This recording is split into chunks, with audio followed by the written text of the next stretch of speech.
Hi, friends. This is the second day in the Nice to Meet You series. Nice to meet you. Um, oh, what do I want to talk about today?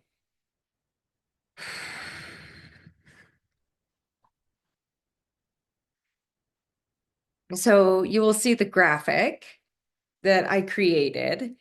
I've been playing with technology since I was in college, so since 1998. And playing with its limits and seeing, I would always buy the newest thing to test it out. And I think technology can be an integrative part of our experience. You don't want to look away. It's like there's the people who don't read the news. And then there's the people who read the news and are terribly affected by it. And then there's the middle way where you know what's going on in the world and you can view it with your pure light of awareness, with the pure light of awareness. So, as you'll see in the graphic of this video, in the home screen, and I also put it on our community chat in YouTube. I was able to use AI, artificial intelligence, to create images of Moria, who I talked about on the last video, and Kuthumi, who I talked about on the last video, the Ascended Masters that I work with. I was able to make an image of them that's as close to the representation of how they actually appear to me. So really cool. I didn't have to use stock footage of somebody who didn't have the correct racial and facial features of these ascended masters. For example, Kuthumi has been channeled in other places, and the channeler dressed up in a certain way and with pointy wooden shoes. Kuthumi didn't wear shoes very often, and was actually kind of offended by the cultural appropriation of the shoes, which were not in line with the culture that he's been in. Kuthumi and Moria have a great distaste for cartoon versions of spirituality. So that brings me to what I really want to talk to you about today. What is it like working with ascended masters? I'll give you an example. Okay. So I'm an autonomous being. Pardon me. It's very cold outside and I just walk the dogs. I get up about 4 a.m. and I love the peace and quiet of 4 a.m., which is why it's dark and it's authentic because if you come into our programs, oftentimes I'll record in the dark because there's no noise going on out there. But anyhow, I'm adjusting to my new environment. I've gone from sea level to 7,000 feet above sea level, and my body's been recuperating. I'm in northern New Mexico, which will be my new home for a while. And I'm recording this early because I'm moving into my little studio, my little writer's studio in a couple weeks. So, and having to get the internet set up and all that stuff that humans do. So, what is it like working with Ascended Masters? I'm an autonomous being. I have my own opinions. I have my own way and want to work with you all. I like friendship. I dislike hierarchy of someone knowing more than another and holding some kind of, that's really Atlantean to me. People in Atlantis were cruel for the sake of being cruel. They enjoyed it. It was bizarre, right? And if we don't look at that, we're doomed to repeat those same lessons. When I was at the Crimson Circle organization, people were often cruel to me for the sake of being cruel. And I wondered, where did that come from? Oh, they're just replaying this Atlantean whatever, which created this standardized form, which is a prison for almost all of humanity, unless they have found the passageways in. So, working with an ascended master is interesting because they have a divine personality and their own opinion. We don't all see things the same way. For example, Kuthumi is just beside himself. I've been working with Kuthumi. Moria had to go somewhere. I'll tell that another time. So in 2020, Moria appeared to me in a hotel room in India, and he said, I have to go for a while.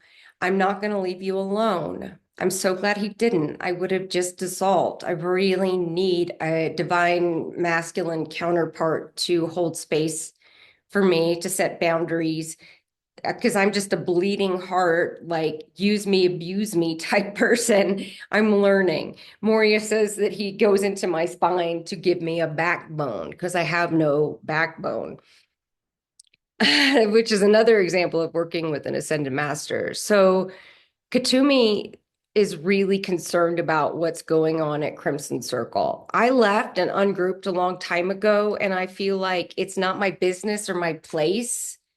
I was not a Temples of Tian leader in Atlantis, which is what you get over there. People get really angry at me. This woman sent me a note the other day that I was trying to steal chambras from CC so I could have them for my own. First of all, chambra is plural. If you add an S on the end, you sound like a hillbilly redneck. I'm not trying to steal chambra. We work with maybe 100 people. I posted my financial report on Patreon. I made $6,000 last year. That's a for-profit organization with investors who need to be paid profits. We don't operate that way here. But for example, this is what it's like working with an ascended master. So Kuthumi thinks that he needs to save as many chambra as possible. It's like he's running into a burning building, right? This is about knowing your capacity. I can't keep running into a burning building. I'll burn up. I won't save anybody. I'll just burn up. That's my capacity.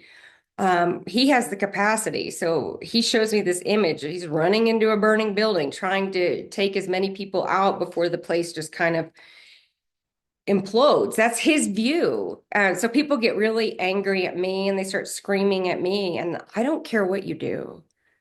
Kuthumi does, right? So it's really, and he's not here for you to yell at. So you take your frustrations out on me. Um, so he wants to run into the burning building and screams sovereignty and divine uniqueness and the universality of shining the light and all the things that he teaches, right? He's saying you're worthy of it. You're worthy of getting out of this karmic loop, this deep, deep gravity that just keeps making you repeat patterns. Souls on a journey, reincarnate with the same people, doing the same thing in different times, expecting different results. He's very, very passionate about it. So that's going on with Kuthumi. I'm standing here. I just want a welcome sign. It's very hard to namaste on earth. This is a very lonely experience. Being here on earth, realizing it's all an illusion, watching humans walk around in their automated biological bodies that were created by chambras. Chambra is plural, not chambras. No hillbilly redneck spiritual stuff here, unless it's for fun and show. So, and if you're going to insult somebody, at least spell it correctly. That would be Moria, right? So Kuthumi's sitting here, really cares deeply about Shambhar. He was not a Temples of Tian person, but he has a deep connection, wants to provide passageways out of a group dynamic and a group think, keeps running back in. Who else is there? Who wants to be saved? If you don't want to be saved, then you just want to repeat the pattern and then reincarnate again. That's none of my business, right? But Kuthumi really cares. Like he wakes me up. He's constantly on me, like, please get my message out. So as he helped me so much after my realization, after Maury left, Kuthumi has babysat me basically for 4.5, almost 5 years. Daily soft pointers. Lauren, look at this. Look at that. Here's a better way to teach. You're not doing this right. I'm really good at accepting criticism and feedback from a voice that matters. Kuthumi, if you are drowning in misery and giving me feedback, There's a lesson in that for all of us, right? You don't take feedback from somebody who is not experiencing what you want to experience. They're miserable giving you feedback. Don't listen to that, right? So we have Kuthumi ready to run into the burning building. All right. And then Moria, who just came back after 5 years of being gone. It was a long 5 years, right? He's my best friend, right? He taught me to, help me cultivate all of this, pointed out blind spots. That's what I do for the people who come into our programs. I point out blind spots. Have you looked at this? Can you make an 8-degree turn to the right? We call those soft pointers. I know how to give soft pointers because I know how to receive soft pointers. 24 hours a day for 4 years, Kuthumi pointed out all my inadequacies, where I wasn't seeing what was truly happening, right? So, my ability to receive feedback and soft pointers, I learned how to give them. So that's what I do on our small group calls we call Conversations Create. We've been doing Conversations Create calls since 2018. And that's me. And sometimes Kuthumi pops in and says, I have a special relationship with this being. I want to give this specific feedback. So I get out of the way and allow Kuthumi in. Other beings who come, I know exactly what's happening. I've been through it. There's no judgment. And I say, wait a second, you're lying to yourself a little bit. So a little white lie. Let's erase this little white lie. And I help people remember their past lifetimes so they're not repeating it, right? Where does this neat desire to destroy anything pure, to be mean for the sake of meanness come from? Where does it come from? Oh, it comes from this Atlantean lifetime. I'm going to go back, look at that lifetime with clear awareness, allow I am forgiveness, and integrate it back. Every lifetime experiences realization if you do the work. So that's what we do in our Divine Blueprint materials. We're hosting another Divine Blueprint online workshop in March. We have 3 spaces left. So you're able to go into those lifetimes and say, oh, dear mean Atlantean lifetime, we don't have to be mean anymore. So a lot of the animosity and the anger and the abuse that I endured when I was there, I'm an innocent, childlike being. I feel 5 years old. I feel like an enlightened 5-year-old. My brain works like a 5-year-old, curious, non-compartmentalization. Before the mind matures by the time you're 25, and then you're in full-blown standardized form, right? Children are kind of free of that while their brain is mushy and malleable, right? So working with an ascended master, they can shine a light into hold a flashlight on that lifetime and say, this is dragging you around and you are an unaware participant in this meanness or this cruelty or this deep animosity of Shambras. You're worthy of love. You're worthy of your uniqueness. You're worthy of softness. It's safe to be vulnerable and soft. So I have Kuthumi running into a burning building. I just want to focus on what's right now, this lifetime in 2024 and 2025. What does it look like?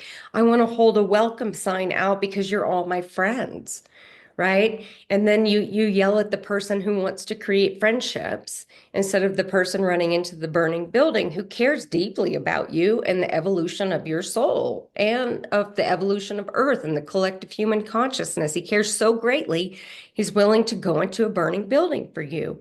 I don't have that capacity. I have the capacity for the welcome sign. Come on in. Then you have Moria. There's no bullshit. There's no way to lie to yourself. If he stands in your presence, you will cower and say, oh my God, I have been lying to myself for so many lifetimes, right? So he's in the middle of the graphic that you'll see on the video floating. He wears all white. He's very into his mudras and discipline and the will of God. right? So he's over there saying, let it burn. He's over there with a fan, a Japanese fan, you know, the ones that he's got his Japanese fan, he's sitting there and he's like, oh, there's a fire, let me make it bigger. I'll smoke them out. And he does that out of love. He's saying you're far too grand to be in another sinking ship. You're on the Titanic. It's sinking. Would you like to get off the Titanic? We can't turn the Titanic around. It's too big. There's too many structures. There's too much hierarchy. There's too many investors. There's too much money coming in to stop it. Millions and millions and millions of dollars are keeping this ship going this way. It can't turn around. So Moria's saying, get off the sinking ship. He's adding fuel to the fire. So I'm standing between these guys who are best friends. They fought over who was going to be in the middle of the graphic, right? They fought over who was going to be the middle of the graphic um, with play, right? Moria is my heart. So my loyalty put him in the middle. Um, but Kuthumi and Moria are a riot. They're a riot. But what their method of operation is very different from each other and from mine. So to me, Kuthumi represents wisdom, loving,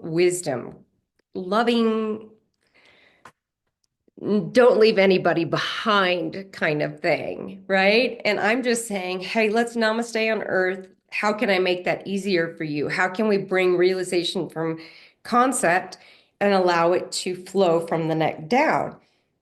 Right? Let's focus on what is right now, and I will help you find a deeper peace while namasteing, staying on earth as a realized enlightened being that you are. It's your divine right to ungroup. It's your divine right to have a completely sovereign biology. It's a divine right to reprogram the mind to be a sovereign mind rather than a mind that's being um, tampered with since the creation of this standardized form in Atlantis, right? And then there's Moria saying you have to be sincere. You have to be completely honest.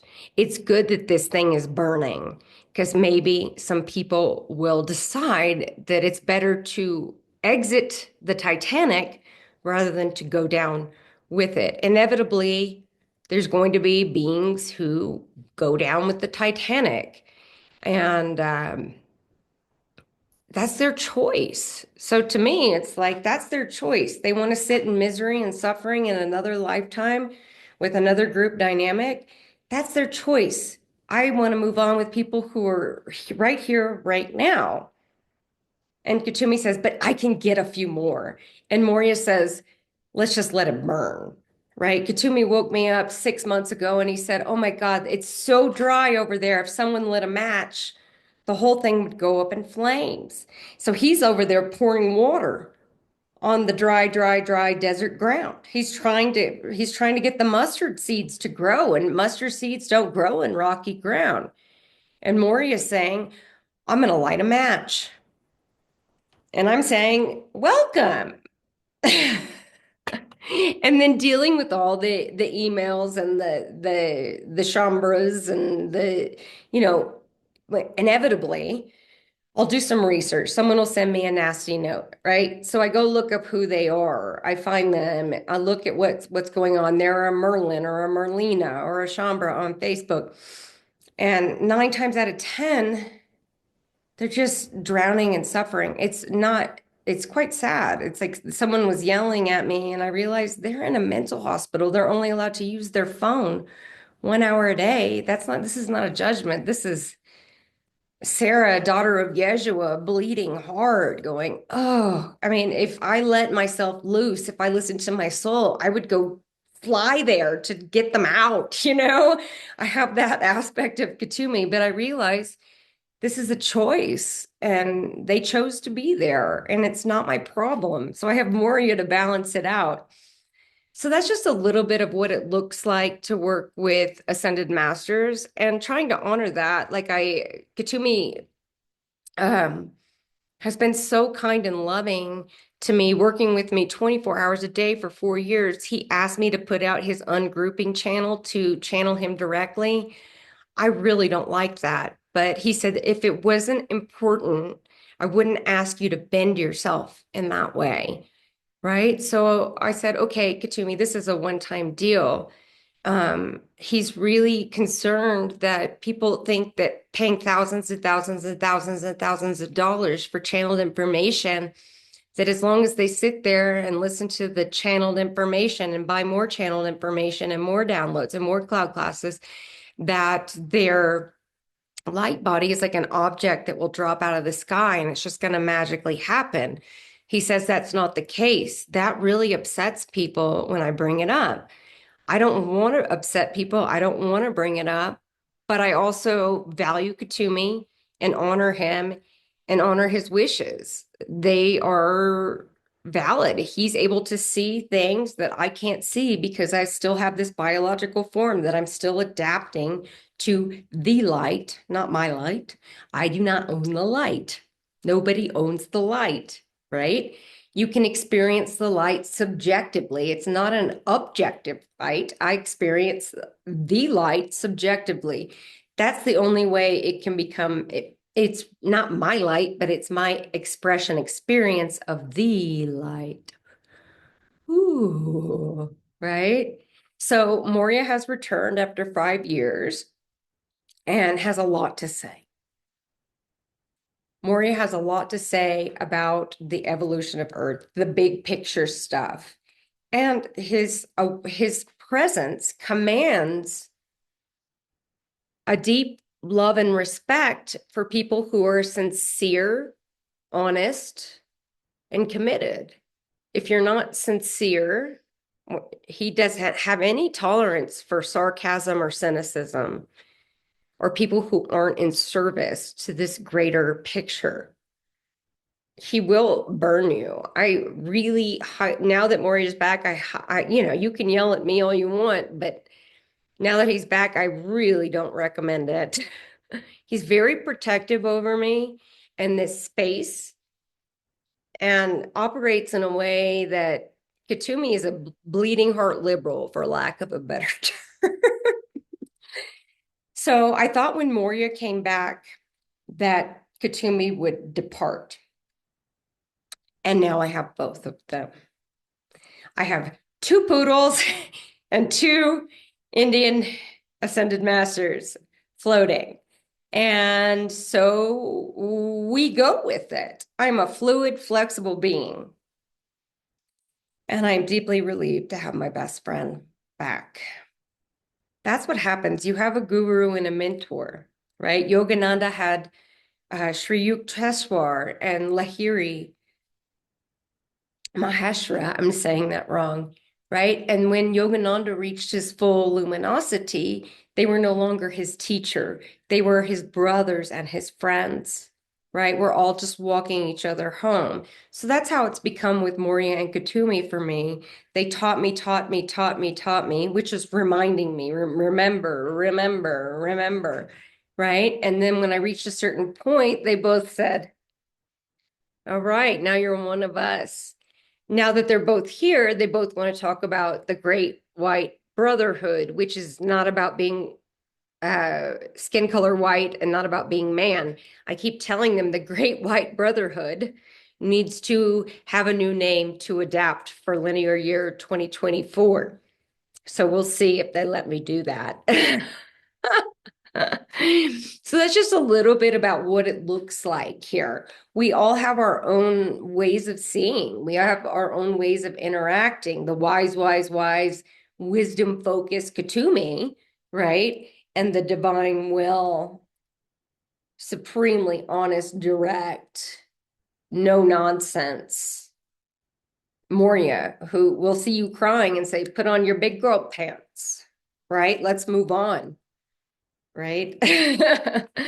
Okay, so my name is Lauren Hutton on paper, but I am Sarah. I am an ascended master who returned to Earth courageously coming into a biological body. I did not really come into my biological body until I was about 4 years old. Um, all the way. I remember having magical, mystical experience at 4 years old where I go, oh, here I am. It's another lifetime. I'm in a 4-year-old body. I write about it in my book, Becoming Sarah, a modern self-realization story. So I'm here, and then the Kuthumi and Moria are just as real. So I tried to make them, if you don't see the same things I see, thank God, we're all unique. I made little graphics, which you'll see in the video. Magi approved. That's a Kuthumi thing. He always says Magi approved.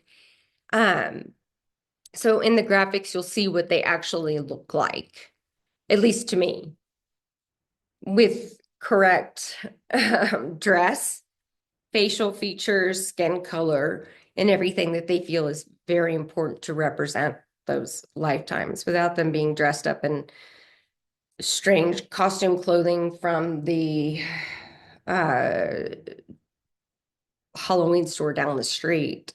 I mean, Kuthumi is just like, please don't put me in funny shoes. It's so rude. Okay, Kuthumi.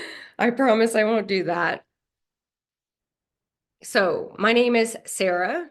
I'm joined with Kuthumi and Moria, at least for a while. Moria said that he will not be leaving ever again until the end of this lifetime. So I really appreciate that. And we'll see how long Kuthumi stays with us. He said through 2025, but who knows, right? Things are always subject to change. Nothing is written in stone. The divine blueprint, your divine blueprint, and the divine blueprint for all of creation is constantly moving and changing.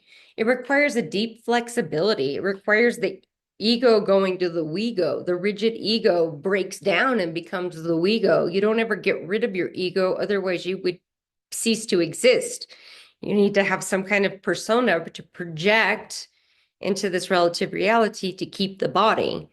As soon as you stop projecting fictitious identity into this relative reality, your body will disappear, disintegrate, integrate, and then you'll be going, wait a second, how did I lose my body?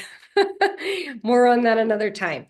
So this is video 2 in the welcome series. I hope you're enjoying it. I really appreciate the opportunity to tell you who I truly am, because I haven't been given that opportunity. Usually it's just people telling other people how evil I am and how I'm trying to steal things and people. You're not an object to be stolen. You're not an object to be stolen. I'm just creating a space for people who have ungrouped and taken a step off of the Titanic and aren't repeating the Atlantean lifetimes over and over again. Just so violent. So much violence occurred in Atlantis, and this anger and aggression that you feel towards me is just because you don't want to turn in and look at what you did there. You're worthy of I am forgiveness. Turn and look at it. Don't look away. Look into those lifetimes, those energetic imprints, and the light shines in there and it changes the entire history of the cosmos. When you look in and you're honest with yourself, you say, oh, I did that. Wow. I have a deep respect for human life and love and the heart of Yeshua and the Christ consciousness. It actually changes the entire history of that lifetime. And thus, if enough people do that, it changes the entire history of Atlantis. It will have never sunk. Some food for thought, things that Moria and Kuthumi taught me. All right, that's enough for today, and I'll see you next time.